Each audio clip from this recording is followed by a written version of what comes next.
ये मेरी ज़िंदगी का सबसे फ़िल्दी केस है, सबसे फ़िल्दी केस। मैंने कभी आज तक ज़िंदगी में इससे फ़िल्दी केस नहीं देखा आपने। ये जो केस है ना, इस केस में क्या था कि हमें एक इंडस्ट्रियलिस्ट फैमिली थी, वाइफ ने हमें कांटेक्ट किया कि जी हस्बैंड जो है ना वो बिल्कुल डिटैच रहते हैं, घर में उनका इंटरेस्ट नहीं है, हर टाइम गुमसुम से रहते हैं, कुछ उनको बोलो तो गुस्सा करते हैं। एंड बाहर की लाइफ तो बड़ी अच्छी है, बड़ी रिस्पेक्टेड इमेज है बाहर, लेकिन घर में ही इज़ अ वुमन बीटर। जब मैं कुछ क्वेश्चंस पूछती हूँ तो मुझे मारना पीटना शुरू कर देते हैं। प्रोटोकॉल्स में रहते हैं इन द सेंस कि उनकी अपनी प्राइवेट सिक्योरिटी, जिसमें XNSG कमांडोज भी हैं और आगे पीछे वैन्स चलती हैं सिक्योरिटी की, because is a very big tycoon. तो कहते हैं कि उनका जो है ना वो बाहर जाके क्या करते हैं कुछ समझ में नहीं आ रहा, बिकॉज क्या है कि अब जो है ना इन्होंने घर में बिल्कुल इंटरेस्ट लेना बंद कर दिया है और even their physical relationship has also gone drastically down. तो कि मुझे लगता है 100% ना इनका कोई एक्स्ट्रा मैरिटल अफेयर चल रहा है, इसके ऊपर इन्वेस्टिगेशन करो। अब हमने क्या किया कि उसके पास कई सारी कार्स थी, हमने वाइफ से कह के उसी कार्स में GPS ट्रैकर्स लगवा दिए। तो हम क्या करते थे, उसको डिस्टेंस से फॉलो करते थे। तो हम क्या करते कि 50 मीटर के डिस्टेंस से 60 मीटर के डिस्टेंस फॉलो करते कि उसकी सिक्योरिटी की नजरों में ना आए।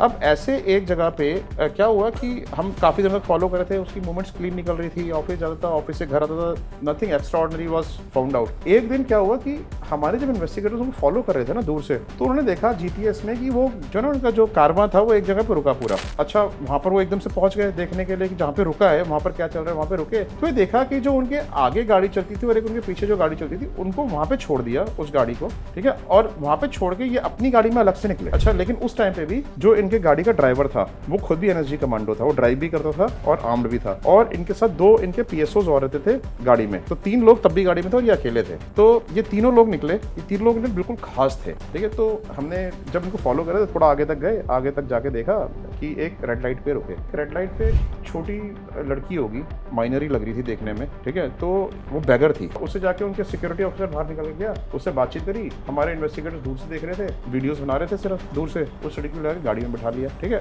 अब हमारे को ये लगा कि लड़की को, बैगर को एक गाड़ी में क्यों बैठाया, वी वर कंफ्यूज्ड। हमें तब तक नहीं, हम दिमाग में नहीं था कुछ एडवर्स हो सकता है। अब गाड़ी में से बिठा के वो चल पड़े वहां से, उनका आगे गए, आगे जाके उसके जो सिक्योरिटी ऑफिसर थे उसको लड़की एक सैलून में ले गए, और अंदर से 2-3 घंटे बाद वो बाहर निकली लड़की, तो हमने देखा कि बिल्कुल ही उसका हुलिया चेंज है। शी इज टोटली न्यू, अच्छे कपड़े पहने हुए हैं, हेयर मेकअप हुआ फेस पे, हेयर डू हुआ पूरा, मतलब प्रॉपर, हम पहचान नहीं पाए वही सेम गर्ल है। पहले तो हैरान हो गए, फिर हमने देखा, जब ध्यान से देखा तो हमने देखा ये तो वही लड़की है जिसको लेके गए थे अंदर। अब वो आई लड़की बाहर, उसको गाड़ी में बिठाया और गाड़ी में बिठा के एक होटल के अंदर चेक इन कर लिया, और ये सिक्योरिटी नीचे रही और वो ऊपर उस लड़की को लेकर रूम में चले गए। तो that was the most filthy discovery that we ever had.